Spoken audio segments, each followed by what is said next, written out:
Hey guys, it's Wyatt here to talk today about what you should absolutely never do in Canadian politics. I really like to watch liberal content just because there's a lot of life lessons you can take away if you're ever going to get into politics because they consistently do it wrong. And today we're talking about a liberal MP I talked about just a few days ago, Karina Gould, the Liberal Party's House Leader. A few days ago, I talked about her embarrassing herself because she couldn't answer a simple question about the Liberal Party's internal morale. She ended up making it look like the Liberal Party must be shakier than ever because she couldn't actually come up with any good reason why the Liberal Party's feeling good these days. And then her follow-up petty attack on Polyev was just so sad and limp. It just made it end up looking like she just knows Pierre is going to win. But she's back again to not just embarrass herself through bad attacks, but to also be annoying. And let me first state before I get to the clip, never do this. Anything that she says in the clip, never do this. Never patronize Canadians, never nag Canadians, because she can all day long pretend that she's talking about the Conservatives only, just the 100 or so Conservative MPs currently in Parliament. But every Canadian knows you're kind of talking about them when you start going after a party that many of them vote for. And when you start speaking down to the leader of that party, a party leader who's polling at least 10 points ahead of the Liberals, depending on the poll that you look at, it just makes you look like not only a bad loser, but just someone who just believes they're smarter than everybody. Never a good look. But here's the clip of Karina Gould talking to the press just today. So I'm out here to tell you that I am not going to indulge yet another one of Mr. Poilievre's temper tantrums. Last night, Mr. Poilievre and his Conservative members of Parliament put 198 amendments to an 11-page bill on the order paper. That would trigger another night of marathon voting. And why? Because he is ideologically opposed to fighting climate change. He is hell-bent on bringing American-style extreme right-wing politics that have created chaos and dysfunction in Washington to Canada. And so instead of entertaining his little temper tantrum, I'm going to suggest that he takes a little bit of a timeout. We're just about to move into the holidays, and I think it's a good idea for Mr. Poilievre and his Conservative members of Parliament to go home, cool down a bit, take a break, talk to Canadians, real Canadians, and reflect on, I won't even say childish because I don't want to insult Canadian children because quite frankly they behave better than most Conservative MPs, but to reflect on their politics of obstruction and their irresponsible actions of this session. And so over the holidays, I hope not only do they reflect on the very poor behavior that they have shown Canadians, that they don't respect Parliament, democratic institutions, and at the end of the day, Canadians, because that's who we're here to serve and represent, but they consider changing their vote on Ukraine, and that they stand up to a MAGA-inspired leader who wants to be a little Trump North and actually stand up for Canadians and people who care about freedom and democracy. Wow. How many votes do you think Karina Gould just won the Liberals in that clip? I know it's edited a bit. They kind of cut out the longer, more technical answers and then get to her talking down to the Conservatives.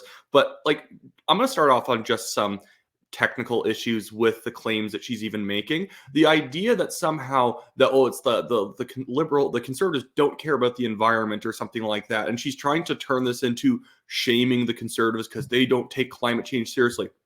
The Conservatives were pushing for these marathon voting sessions as a pressure point to try and force the Liberals to suspend the carbon tax for about a 3-year period or so. They're not even forcing them to repeal the carbon tax, just put a pause on it the way that they put a pause on heater oil.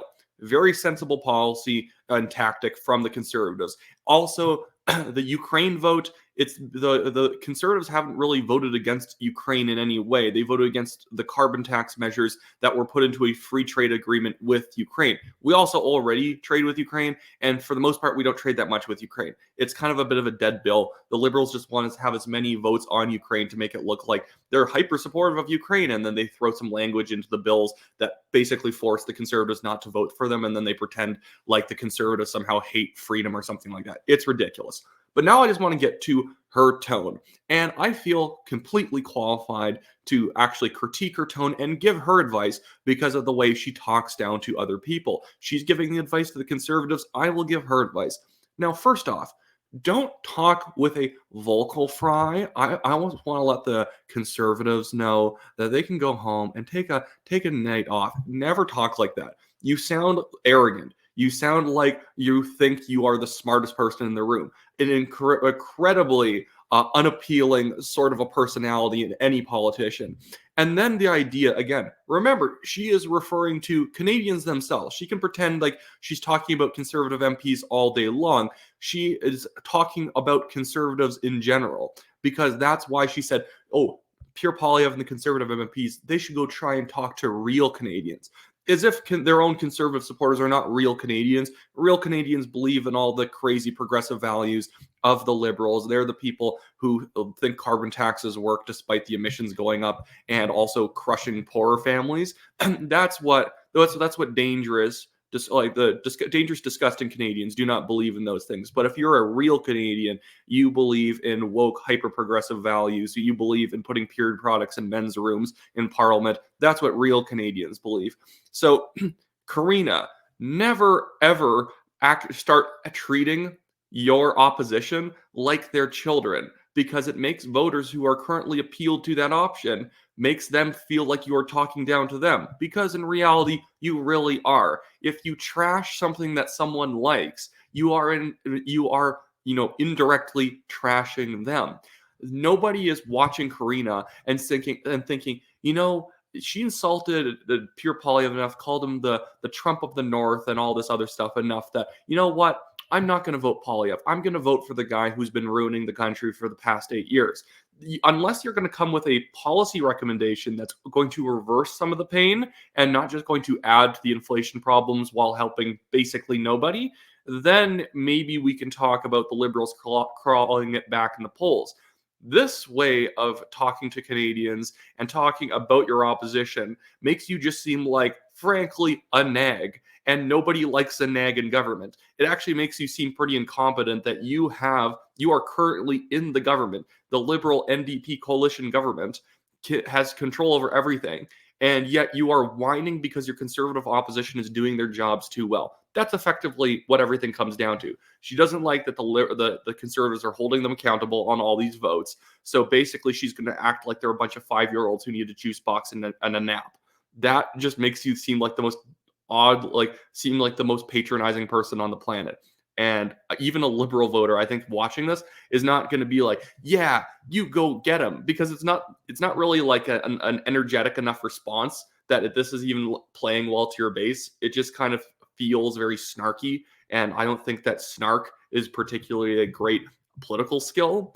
But maybe I don't know anything. But I just want to go back to one of her earlier clips I talked about a few days ago, when she was talking about the Liberal Party's morale, because I think it was just hilarious to see her unable to actually answer any questions in a positive, affirmative way about her own party. Speak to the morale of the Liberal caucus in there. Oh my God, it's so strong.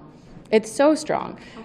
How so? Yeah. We're all here, right? And we know why we're here. We got elected by... She literally talks like a fourth grade teacher in a bad way, like a bad fourth grade teacher that you remember who just did not take the kids seriously, didn't understand their age, and talked to everyone like they're in grade 1.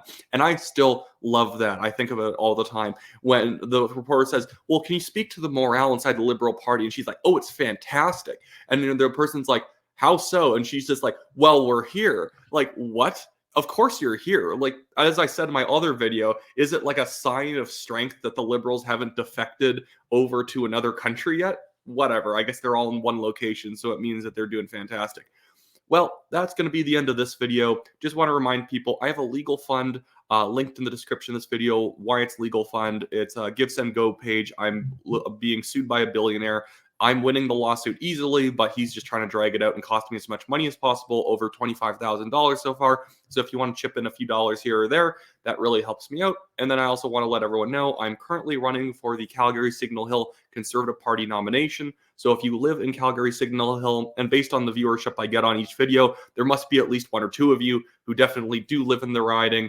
So if you live in the riding, buy Conservative Party membership for you and your family in your household, and make sure once the actual voting date is declared that you show up and mark me #1 on your ballot. Really would help me out and would help the riding out. We want a conservative who lives here, I live here, who's actually conservative, I'm actually conservative, which you think we're not two unique traits, but in safe ridings like this, you get a lot of people coming out of the woodwork who don't live in the riding and are extremely liberal in terms of their voting records or personal positions if they weren't formally elected officials.